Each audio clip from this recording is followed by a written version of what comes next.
Bismillahirrahmanirrahim. Welcome to class 6 D1 Math 7th edition chapter number 1 and lecture number 6. Today our topic is square root and cube root of exercise 1A. In this lecture we have to solve question number 4 to question number 6. Question number 4 and question number 5 are same as question number 3. In these questions, prime factors are already provided. So we will start to solve these questions. Question number 4. Given data is prime factors of 9801 is equal to 3 power of 4 and 11 power of 2. We will find square root of 9801. Mean जो last question में हमने question number 3 में हमें एक question given था, एक number given था जिसको हमने उसका स्क्वायर रूट और क्यूब रूट फाइंड आउट किए थे. उसमें हम लोगों ने प्राइम फैक्टर्स खुद से फाइंड आउट किए थे. But in this questions already prime factors are already provided. जहाँ पे हमें इनके प्राइम फैक्टर्स खुद ही जहाँ पे गिवन कर दिए गए हैं, जिनमें है 3 power of 4 multiply by 11 power of 2. First of all we will start 9801 is equal to 3 power of 4 multiply by 11 power of 2. Mean हम इनके फैक्टर्स जहाँ पे लिखें जो हमारे पास गिवन है. और अगर हम इनको, ये जो क्वेश्चन है हमारे पास इंडेक्स नोटेशन की फॉर्म में है. ये जो फैक्टर्स हमें जहाँ पे गिवन किए हुए हैं वो हैं इंडेक्स नोटेशन की फॉर्म में. अगर हम इसको एक्सपेंडेड फॉर्म में मेंशन करें तो वो कुछ इस तरह से बनते हैं कि 3 पावर चूँकि 4 है तो हम इसको 4 टाइम्स रिपीट करेंगे, और 11 के ऊपर पावर अगर स्क्वायर है तो हम इसको 2 मीन 2 दफ़ा जहाँ पे हम इसको रिपीट करेंगे. 3 4 टाइम रिपीट हो रहा है और 11 2 टाइम रिपीट हो रहा है. अब क्वेश्चन की डिमांड है कि हमने इसके ऊपर ये जो साइन आपको नज़र आ रहा है, ये साइन मैंने आप लोगों को ऑलरेडी बताया हुआ है कि ये स्क्वायर रूट का साइन है. हमने इस नंबर का स्क्वायर रूट फाइंड आउट करना है. स्क्वायर रूट मीन एक ऐसा फैक्टर जो 2 टाइम मल्टीप्लाई हो और हमें आंसर दे 9801. तो उसको हमने फाइंड आउट करना है. जहाँ पे जब स्क्वायर रूट इस नंबर के ऊपर मैंने मेंशन किया तो हम उसकी राइट साइड पे इनके फैक्टर्स के ऊपर भी स्क्वायर रूट का साइन मेंशन कर रही हूँ. जैसा कि मैंने आप लोगों को पहले बताया कि स्क्वायर रूट फाइंड आउट करते हुए हमें इन नंबर्स को, मैंने आपको बताया कि हमने एक ऐसा फैक्टर फाइंड आउट करना है जो 2 टाइम मल्टीप्लाई हो तो वो नंबर हमारे पास 9801 बनाए. तो यहाँ पे मैं दो नंबर्स के पेयर्स यहाँ पे बनाती हूँ, 2 फैक्टर्स के सेम फैक्टर्स के पेयर्स यहाँ पे बना रही हूँ. 3 मल्टीप्लाई बाय 3 2 दफ़ा जहाँ पे मेंशन हुआ, इसका मैंने यहाँ पे पेयर बना दिया. नेक्स्ट 3 मल्टीप्लाई बाय 3, ये भी सेम फैक्टर है, 2 टाइम मल्टीप्लाई हो रहा है, इसका भी मैंने एक पेयर बना दिया. नेक्स्ट आगे देखें 11 मल्टीप्लाई बाय 11 भी 2 दफ़ा रिपीट हो रहा है, इसको भी मैं यहाँ पे इसका पेयर बना देती हूँ. हर फैक्टर को मैंने 2 टाइम मल्टीप्लाई करते हुए इसके पेयर्स बना दिए. जहाँ पे देखें 1 टाइम 3 2 दफ़ा जहाँ पे रिपीट हो रहा है, सेकंड टाइम भी 3 2 दफ़ा जहाँ पे रिपीट हो रहा है, और 11 भी जहाँ पे 2 टाइम रिपीट हो रहा है. क्योंकि इन तीनों फैक्टर्स के ऊपर पावर 2 सेम एक ही नंबर मेंशन हो रहा है तो मैं इसको कंबाइनली एक ही टाइम 2 लिख देती हूँ. जहाँ पे आप फिर से नोट करें कि मैंने स्क्वायर रूट का सिंबल जो है वो ख़त्म कर दिया है और उसकी पावर की फॉर्म में 1/2 रख दिया है.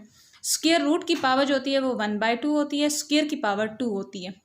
2 और 1/2 आपस में कैंसिल हो गया, मीन स्क्वायर और स्क्वायर रूट का सिंबल जो है वो आपस में कैंसिल हो गया. क्यों? क्योंकि ये एक दूसरे के ऑपोजिट होते हैं. और हमारे पास आंसर है 3 multiply by 3 multiply by 11 mean 99.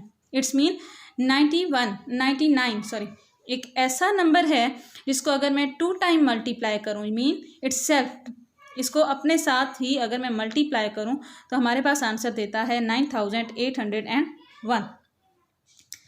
Question number 5 भी एज इट इज़ है। इसमें सिर्फ फ़र्क ये है कि हमारे पास जो गिवन डेटा वही है कि एक नंबर है 21,952, उसके हमें प्राइम फैक्टर्स गिवन कर दिए गए हैं, लेकिन हमने जो फाइंड आउट करना है वो देखिए जहाँ पे पावर जो ऊपर सिंबल मेंशन है वो है सिंबल क्यूब रूट का। तो इसमें हम जब इसके फैक्टर्स हम यहाँ पे एक्सपेंडेड फॉर्म में लिखेंगे, क्यूब रूट का मतलब चूंकि है हमने एक ऐसा फैक्टर फाइंड आउट करना है जो 3 टाइम, एक ही फैक्टर 3 टाइम मल्टीप्लाई हो और वो हमें 21,952 आंसर दे। तो हमने यहाँ पे जब इसके फैक्टर्स को 3 टाइम मल्टीप्लाई करते हुए 3 के पेयर्स हमने जहाँ पे बना दिए, मीन कि 2 मल्टीप्लाई बाय 2 मल्टीप्लाई बाय 2, एक ही फैक्टर 3 टाइम यहाँ पे मल्टीप्लाई हो रहा है। और अगर आगे मैंने देखा तो फिर वंस अगेन 2 जो है वो 3 टाइम मल्टीप्लाई हो रहा है सेम फैक्टर, और फिर 7 जो है 3 टाइम मल्टीप्लाई हो रहा है। तो 3 टाइम मल्टीप्लाई होते हुए ये 3 फैक्टर्स जो हैं मैंने जहाँ पे इनको पावर्स की फॉर्म में लिख दिया, इंडेक्स नोटेशन की फॉर्म में, और फिर जहाँ पे 2 मल्टीप्लाई बाय 2 मल्टीप्लाई बाय 7, क्योंकि इन तीनों के ऊपर पावर सेम थी इसलिए मैंने इनको कंबाइन एक ही फॉर्म में लिख दिया। और फिर क्यूब रूट का सिंबल ख़त्म करके इसके साथ मैंने इसकी पावर 1/3 रख दी। क्यूब एंड क्यूब रूट आपस में कैंसिल हो गए और हमारे पास आंसर इसका दिया 28। इट्स मीन 28 को मैं 3 टाइम मल्टीप्लाई करूँ तो हमारे पास आंसर आता है 21,952। Our next question is question number 6. In this question, we will find estimated value of in these parts. Part A, Part B, Part C and Part D. First part is under root square root of 66. It's mean कि ऐसा कोई number हमारे पास हो जो 2 time multiply हो और हमें answer दे 66, जो कि हमने इसकी एस्टिमेटेड वैल्यू देनी है। क्यों एस्टिमेटेड वैल्यू देनी है? क्योंकि हमारे पास अगर मैंने यहाँ पे एक छोटा सा टेबल बनाया हुआ है कि मैं हर नंबर को अगर 2 टाइम मल्टीप्लाई करती जाऊँ तो मुझे 2 2s are 4, 3 3s are 9, 4 16, 5 का square 25, 6 square 36, 7 square is 49, 8 square is 64, 9 square 81 and 10 square 100। तो इन सारे पूरे फुल टेबल में 66 का वर्ड यहाँ पे मेरे पास नहीं मेंशन हो रहा।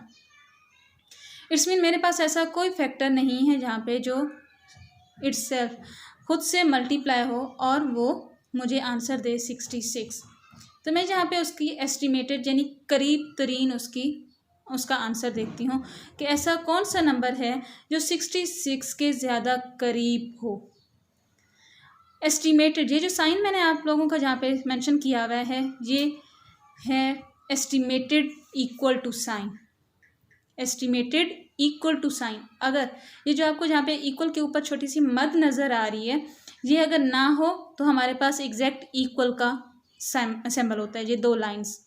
लेकिन ये जो ऊपर छोटी सी आपको मद नज़र आ रही है it's mean estimated equal to 64। अब 64 जहाँ पे देखें 4 9 16 25 36 49 64 एंड 81, यहाँ पे इन 3 डिजिट्स में से देखें 49 66 के ज़्यादा करीब कौन सा नंबर है? 49 है, 64 है या 81 है? तो मेरे ख्याल में जो 60 की लाइन में नंबर जहाँ पे हमको नज़र आ रहा है 64, तो वो हमारे पास एस्टिमेटेड इक्वल टू नंबर हमारे पास आएगा। और 64 किसका स्क्वायर है? वो है 8 का, mean 8 multiply by 8 are equal to 64। जहाँ पे हम एस्टिमेटेड इक्वल का साइन लगाएंगे और 8 को जब इंडेक्स नोटेशन में लिखेंगे, ये 2 टाइम रिपीट हो रहा है इसलिए जहाँ पे हमने इसका स्क्वायर मेंशन किया और स्क्वायर रूट का सिंबल ख़त्म करने के साथ साथ मैंने जहाँ पे इसका पावर 1/2 दी। स्क्वायर रूट के साथ कैंसिल हो गया और हमारे पास एस्टिमेटेड इक्वल आंसर आया 8। इसको हम यहाँ पे डायरेक्ट भी मेंशन कर सकते थे, अदरवाइज ये पूरा सोल्यूशन भी मैंने आप लोगों को बताया कि 66 जो है वो एस्टिमेटेड इक्वल है 64 के, और 64 का स्क्वायर रूट क्या है? वो है हमारे पास 8, सेम एज इट इज़ 81 80 के लिए मैंने देखा। नेक्स्ट पार्ट था हमारे पास 80, स्क्वायर रूट ऑफ 80। तो स्क्वायर रूट ऑफ 80 जहाँ पे मैंने एस्टिमेटेड इसकी वैल्यू देखी तो हमारे पास थी 81। So square root of 80 estimated equal to square root of 81, और 81 किसका स्क्वायर है, वो है हमारे पास 9 का। पार्ट सी और पार्ट डी, इनमें हमें जो सिंबल नज़र आ रहे हैं वो हैं सिंबल हमारे पास क्यूब रूट के। मीन हमने एक ऐसा फैक्टर फाइंड आउट करना है जो 3 टाइम मल्टीप्लाई हो और हमें आंसर दे 218। सो मैंने यहाँ पे 1 बाय 1 सारे नंबर्स को 3 टाइम मल्टीप्लाई किया। जब 2 को 3 टाइम मल्टीप्लाई किया मेरे पास आंसर आया 8 का। 3 को जब मल्टीप्लाई किया 27, next number 64, next 125, 216, 343, 512, 729 and last number है हमारे पास 1000 का। यहाँ से हमें अंदाज़ा हुआ कि 218 किस नंबर के ज़्यादा करीब है, एस्टिमेटेड है, तो वो हमें नज़र जहाँ पे मेंशन हुआ 216 का, जो कि 6 को अगर मैं 3 टाइम मल्टीप्लाई करूँ तो वो 216 नंबर हमें आता है। अगर 7 को 3 टाइम मल्टीप्लाई करूँगी तो आंसर ज़्यादा दूर जाके देगा, वो 300 में चला जाता है, वो है 343। तो 218 के एस्टिमेटेड इक्वल जो नंबर हमारे पास आया है वो है 216, और वो नंबर हमारे पास 6 जो है ऐसा फैक्टर है जो 3 टाइम मल्टीप्लाई हो रहा है। सेम 6 को मैंने इंडेक्स नोटेशन की फॉर्म में लिखा और फिर क्यूब रूट का साइन ख़त्म करके उसको मैंने पावर की फॉर्म में लिखा, और हमारे पास answer 6 estimated equal to 6 mean के 218 क्यूब रूट ऑफ 218 जो है वो एस्टिमेटेड इक्वल है 6 के। लास्ट पार्ट भी 730, मैंने अपने टेबल में देखा 730 किसके एस्टिमेटेड इक्वल है, ये 9 के क्यूब के। 9 का जब हम क्यूब लेते हैं मीन 3 टाइम मल्टीप्लाई करते हैं, वो हमारे पास आंसर है 729। सो इसको मैंने एस्टिमेटेड इक्वल टू 729 के किया, और वो नंबर हमारे पास जो 3 टाइम मल्टीप्लाई होके आंसर दे रहे हैं वो है 9। Thank you.